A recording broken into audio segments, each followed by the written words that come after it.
கிஹல்பத்ர பத்மியுடன் நேரடி தொடர்பில் இருந்ததாக சொல்லப்படும் 5 நடிகைகள் குறித்தும் அதேபோல ஒரு அழகி குறித்தும் தற்போது சமூக வலைத்தளங்களில் வைரலாக பேசப்பட்டு வருகிறது.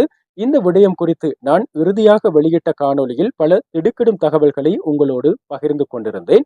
இனி இது குறித்து தற்போது வெளியாக இருக்கின்ற புதிய செய்திகளை நாங்கள் பார்க்கலாம். அதாவது 2020ஆம் ஆண்டு வெரண தொலைக்காட்சி நடாத்திய அழகி போட்டியில் மகுடம் சூடியவர்தான் கேஷானி லியந்திபிட்ட. இவர் இலங்கையில் புகழ்பூத்த ஒரு மொடல் அழகியாகவும் நடிகையாகவும் திகழ்ந்து வந்தவர். அண்மையில் திருமணமாகி அமெரிக்க பிரஜையாக அந்த நாட்டிலே குடியேறியிருக்கிறார். இவர் தன்னை பற்றியும் கிஹல்பத்ர பத்மே குறித்தும் சமூக வலைத்தளங்களில் பரவி வரும் செய்தியில் எந்தவித உண்மை இல்லை என்றும், இவ்வாறான போலியான தகவல்களை பரப்புபவர்களுக்கு எதிராக சட்ட நடவடிக்கைகள் எடுக்கப்படும் என்றும் தன்னுடைய சமூக வலைத்தளங்களிலே ஒரு காணொலியினை வெளியிட்டிருக்கிறார். அதனை தான் நாங்கள் இப்போது பார்க்க போகிறோம். හයි මං හිතනවා ඔයාලා හැමෝම හොඳින් ඇති කියලා. මම පොඩි දෙයක් ගැන කතා කරන්න ආවේ මේ දවස්වල ටිකක් ලංකාවේ කතා වෙන දෙයක් ගැන. මං සාමාන්‍යයෙන් සෝෂල් මීඩියා වල මං ගැන යන නෙගටිව් දේවල් පස්සේ එහෙම පන්නපු කෙනෙක් නෙමෙයි. එහෙම කවුරුත් මුකුත් කිව්වට ඒක එච්චර ගණන් ගන්නෑ. මම සෝෂල් මීඩියා වල එහෙම දෙයක් දැක්කත් ඒ දේවල් පස්සේ එච්චර එලවන්න ගිහිල්ලා නැහැ. මේකත් එහෙම දෙයක් තමයි. මේකෙදිත් මම ඔයගොල්ලන් ඔය කතා වෙන පෝස්ට් එක මමත් දැක්කට මම ඒක පස්සේ එච්චර එලවන්නේ නැහැ. මොකද ඒක මට රෙලෙවන්ට් දෙයක් නෙමෙයි නිසා. හැබැයි මට තේරුණා ටිකක් මේක ගැන වැඩිපුර ලංකාවේ කතා වෙනවා වගේ දෙයක්. මොකද මගේ යාළුවෝ මගේ වටපිටාවේ මාව ආශ්‍රය කරන පිරිස චුට්ටක් මට කිව්වා මේක ගැන පොඩ්ඩක් හොයලා බලුවොත් හොඳයි. මේක ටිකක් කට්ටිය අතර ස්ප්‍රෙඩ් වෙන විදිහේ තරම් හොඳ නැහැ එහෙම කියලා. ඒ නිසා තමයි මම ටිකක් මේක ගැන කන්සර්න් වෙන පටන් ගත්තේ. මට බොහොම පැහැදිලිව කියන්න තියෙන මම දන්නේ නැහැ මේ පෝස්ට් එක කවුද නිර්මාණය කරේ, මොන පරමාර්ථයකින්ද මෙහෙම දෙයක් නිර්මාණය කරේ කියලා. හැබැයි මේ සඳහා මගේ නම භාවිතා කිරීම මං හිතන්නේ මන් දන්නේ මොන දෙයක් නිසා ඒක කරාද කියලා. කිසිම සත්‍යතාවයක් නැති දෙයකට මගේ නම භාවිතා කිරීම ගැන මට ලොකු කනගාටුවක් තියෙනවා, ලොකු දුකක් තියෙනවා. ඉතින් මට මගේ පැත්තෙන් කරන්න පුළුවන් දේ මන් සම්බන්ධව අසත්‍ය දෙයක් සමාජ මාධ්‍ය හරහා මගේ ප්‍රේක්ෂකයන්ට හෝ මාව දන්න පිරිසට හෝ මෙහෙම දෙයක් ස්ප්‍රෙඩ් වෙන එකට මට කරන්න පුළුවන් ඒකට නීතිමය පියවර ගැනීම පමණයි. ඉතින් ඒ මාර්ගය මම තෝරගත්තා. ඒ සඳහා මම නීතිමය පියවරක් ලබා ගන්න මට සිද්ධ වුණා. මොකද මගේ නම සෝෂල් මීඩියා හරහා භාවිතා කරමින් බොහොම නරක දෙයක් ලොකු අපසරීක ගෙනියන එකට. ඉතින් හැබැයි මම මේ වෙලාවේ හරිම ඇප්‍රීෂিয়েට් කරනවා මගේ වටේ ඉන්න පිරිස ගැන. මට මගේ යාළුවෝ, මගේ පවුලේ අය සහ ওই විදිහටම සෝෂල් මීඩියා වලින් ඔහොම කියන පිරිස වගේම මට හොඳ විදියට මට මැසේජ් කළා ඒ දේවල් එච්චර ගණන් ගන්න එපා. ඒ දේවල් සාමාන්‍යයෙන් ඕන කෙනෙක්ට වෙන්න පුළුවන් දේවල් කියන එක අංගන පිරිසට මම ඇත්තටම හරිම ස්තුතිවන්ත වෙනවා.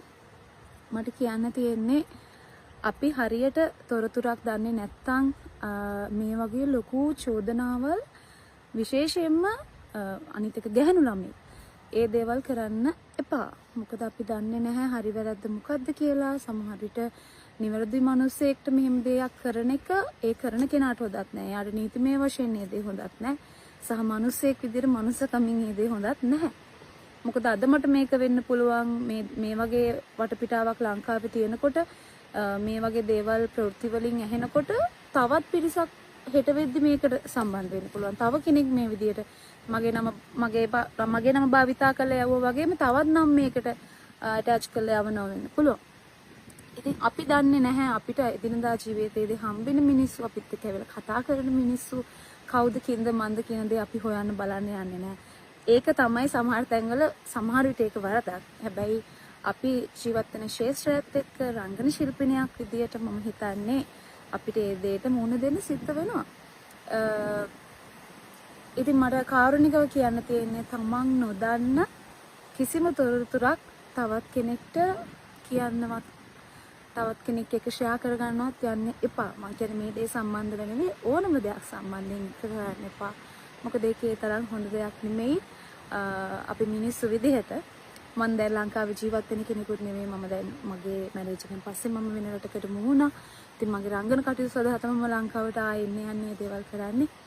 ඉතින් මම ආයමත් කෘතඥශීලී වෙනවා මගේ වටා මට ආදරණීය මැසේජ් එකපු සියලු දෙනාට, මගේ යාළුවන්ට, මගේ පවුලේ අයට සහ මෙහෙම දේවල් ස්ප්‍රෙඩ් කරන එක නතර කරන්න කියලා මම බොහොම ආදරෙන් ඉල්ලා සිටිනවා. Thank you so much. Heshani லியந்திபிட்ட என்ன சொல்லியிருக்கிறார் என்று கேட்டிருப்பீர்கள்.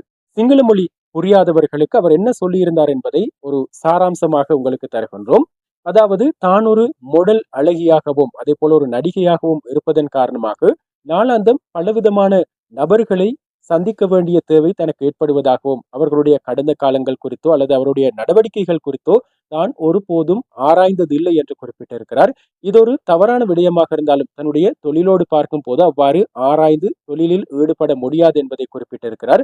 ஆனால் எதிர்வரும் காலங்களில் தான் யாருடன் தொழில் புரிகிறேன் என்பது குறித்து தான் மிகுந்த கவனத்தை செலுத்தவிருப்பதாகவும் அவர் குறிப்பிட்டிருக்கிறார். தன்னை பற்றி சமூக வலைத்தளங்களில் பரவி வரும் செய்திகளில் எந்தவித உண்மையும் இல்லை என்று சொல்லியிருக்கும் அவர் அந்த அனைத்து கருத்துக்களையும் மறுத்திருக்கிறார். அதே போல தன்னையும் கிஹெல் பத்ர பத்மையும் சம்பந்தப்படுத்தி சமூக வலைத்தளங்களில் பரவி வருகின்ற இந்த செய்திகளுக்கு எதிராக இவற்றை பரப்புபவர்களுக்கு எதிராக சட்ட நடவடிக்கை எடுக்கப்படும் என்றும் அவர் சுட்டிக்காட்டியிருக்கிறார். பொறுத்திருந்து பார்க்கலாம். இவர் சொன்னது போன்று இவருக்கும் கிஹெல் பத்ர பத்மேக்கும் இடையில் உண்மையிலேயே தொடர்பு இல்லையா? இவர் சொன்னது போன்று இலங்கைக்கு வருகை தந்து இவ்வாறான போலியான தகவல்களை பரப்பும் நபர்களுக்கு எதிராக சமூக வலைத்தளங்களுக்கு எதிராக சட்ட நடவடிக்கை எடுக்க போகிறாரா இல்லையா என்பது குறித்து நாங்கள் அவதானமாக இருக்கிறோம். அவ்வாறு ஏதாவது செய்திகள் வெளியானால் அவற்றையும் நாங்கள் உங்களோடு பகிர்ந்து கொள்ள காத்திருக்கிறோம். எனவே இந்த தகவல்களை உடனுக்குடன் தெரிந்து கொள்வதற்கு என்னுடைய யூடியூப் சேனலை சப்ஸ்கிரைப் செய்து வைத்துக் கொள்ளுங்கள். RJ Rameez report RJ Rameez report என்ற என்னுடைய யூடியூப் சேனலை சப்ஸ்கிரைப் செய்து வைத்துக் கொள்ளுங்கள். அதனூடாக நாங்கள் இவ்வாறான புதிய சுவாரஸ்யமான பல தகவல்களை உங்களுக்கு வழங்க காத்திருக்கிறோம்.